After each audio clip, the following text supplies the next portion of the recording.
Boa tarde, nono ano. Vamos iniciar mais uma aula de ciências. Hoje continuaremos no mesmo tema sobre a primeira lei de Mendel. E para iniciarmos, vamos fazer uma pequena revisão do que a gente estudou na aula passada. Bom, como nós sabemos, né? A experiência que o agostiniano Gregor Mendel realizou foi entre os anos de 1850 a 1865 e nesses anos ele fez várias experiências de cruzamento entre plantas que estabeleceu as leis básicas da hereditariedade. Bom, mas por que se deu esse sucesso tão grande da experiência de Mendel, né? Esse sucesso, gente, dentre outros fatores, né, se deu ao fato de Mendel ele ter escolhido como material de pesquisa dele a ervilha Pisum sativum. Essa ervilha, ela apresenta uma série de vantagens, como fácil cultivo, grande produção de sementes, que consequentemente, né, vai gerar muitos descendentes. A reprodução dessa ervilha é por autofecundação, justamente pelo motivo de na parte da flor da ervilha a gente encontrar a parte masculina e a feminina. E entre outras coisas, né? Além disso, gente, outro fator que representou uma grande vantagem na realização do experimento foi o fato da ervilha ela apresentar características bem visíveis e distintas, como, por exemplo, cor de semente, amarela ou verde, e a forma da semente ser lisa ou rugosa.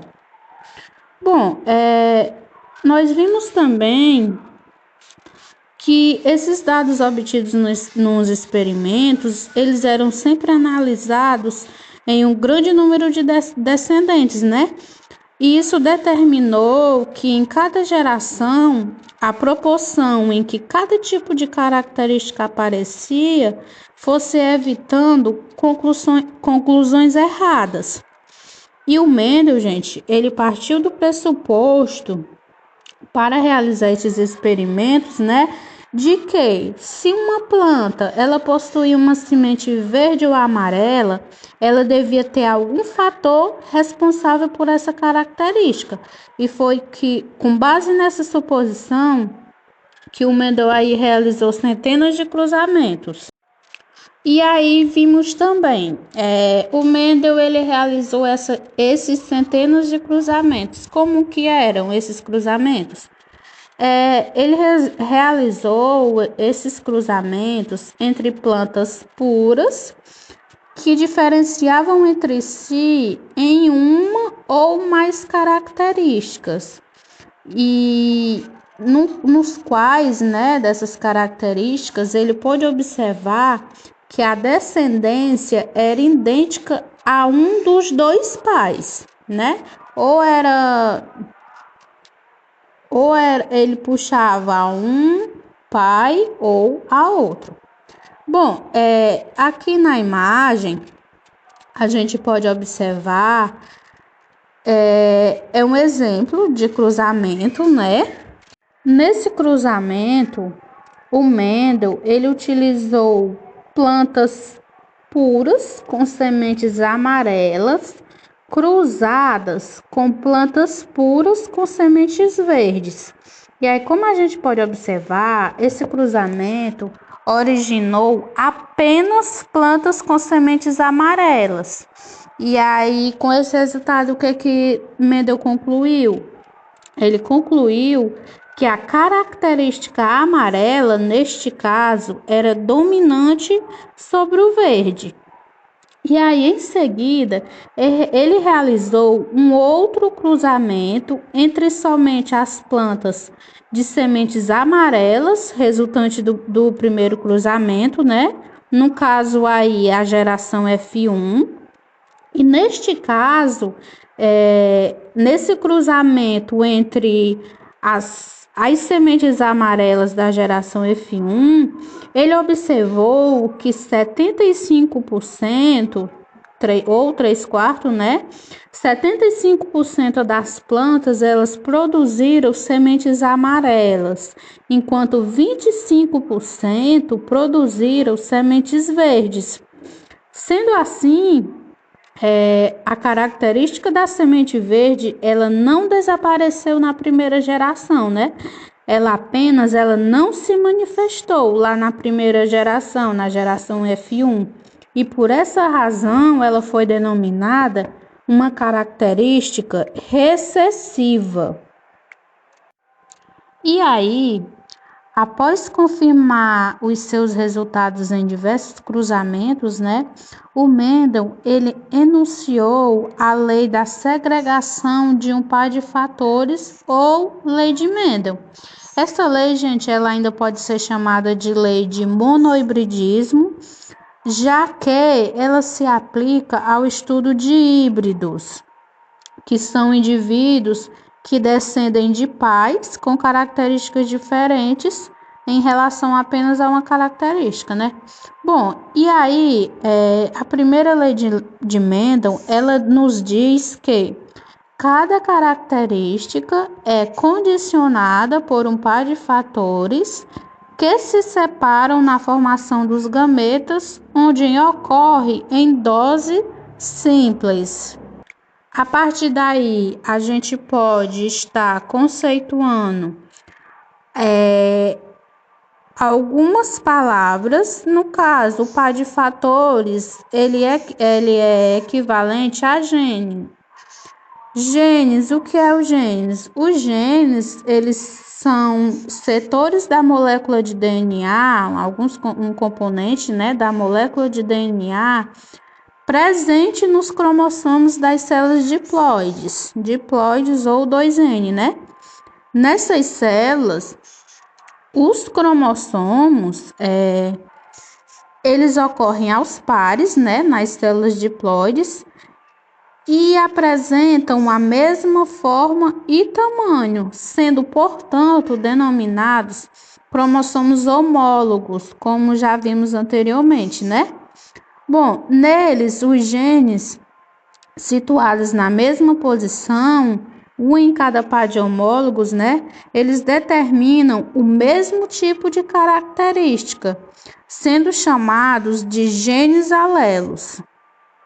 E embora esses genes eles determinem o mesmo tipo de características, eles podem sim ter efeitos diferentes.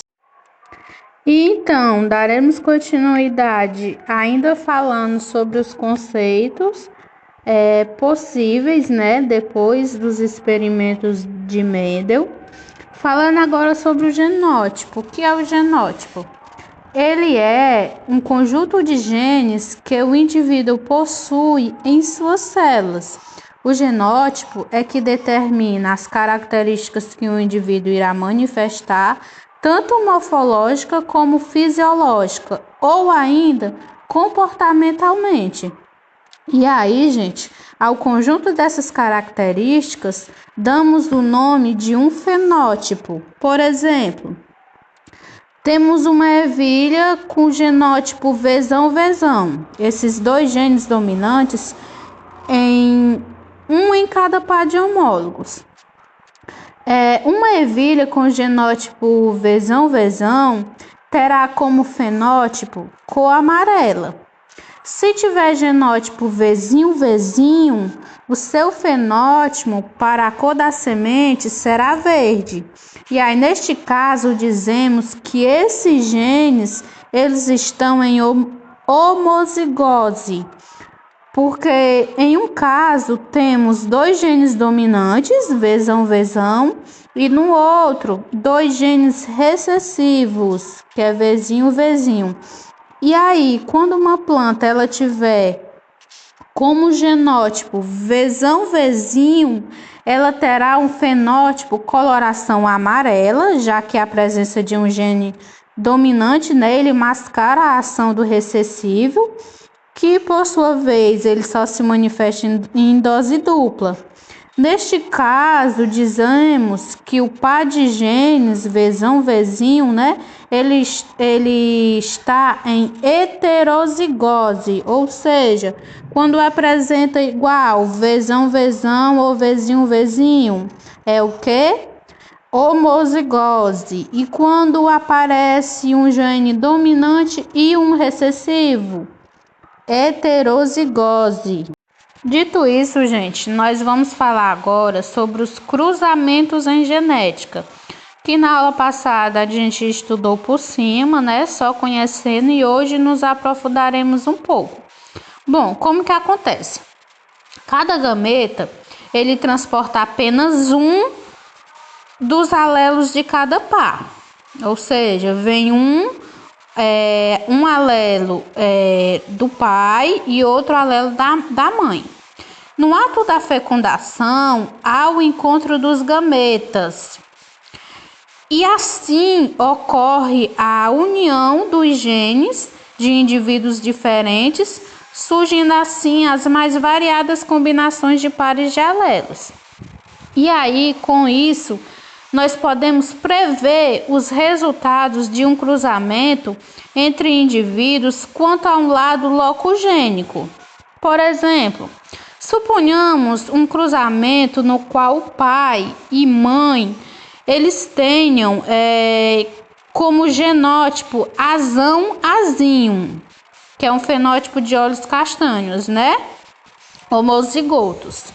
E, portanto, só formarão gametas com Azão e outros com Azinho. Na formação na descendência, gente, um gameta Azão do pai, ele pode se juntar tanto ao gameta Azão como ao gameta Azinho da mãe. E ainda pode ocorrer do gameta Azinho do pai se juntar com um dos gametas da mãe, Azão ou Azinho, né? Aí a gente pode observar aqui nessa primeira geração. O que aconteceu? Nós podemos, né, calcular a probabilidade dos descendentes desse casal terem ou não certo genótipo e fenótipo. Qual foi a proporção genóptica no caso? Azão-Azinho, né? 25%, ou seja, de 4 probabilidades, uma é de nascer o indivíduo Azão-Azão. Azão-Azinho foi 50% de probabilidade, quer dizer, duas probabilidades de 4 é de nascer um indivíduo Azão-Azinho. E a outra probabilidade é que 25% nasça com o genótipo Azinho-Azinho, não é? E aí, ao analisarmos qual características cada par de genes determina, nós podemos calcular a proporção fenotípica. Neste caso, estamos realizando um cruzamento com genes que determinam as características cor dos olhos. O Azão, gene dominante, olhos castanhos, e Azinho, gene recessivo, olhos azuis. E aí, ao verificarmos o resultado deste cruzamento, nós vemos que de 4 probabilidades, 3 são de nascer o indivíduo de olhos castanhos, né? Que é Azão-Azão, Azão-Azinho e Azão-Azinho. Isto é 3/4 ou 75%, né? E apenas só uma probabilidade de nascer um indivíduo de olhos azuis, que no caso é o Azinho-Azinho, né? Por hoje é o que eu quero que vocês entendam, é isso, gente, tá?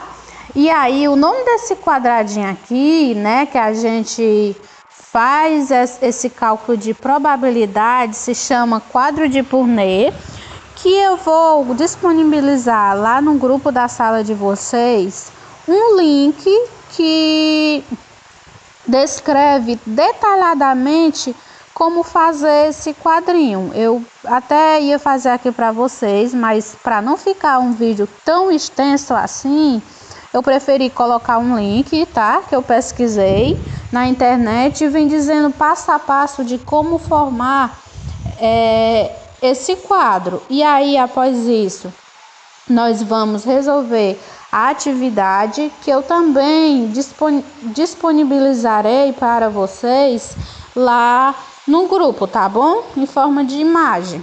E é isso, tenham uma boa tarde, espero o retorno de vocês, tá bom? Um abraço.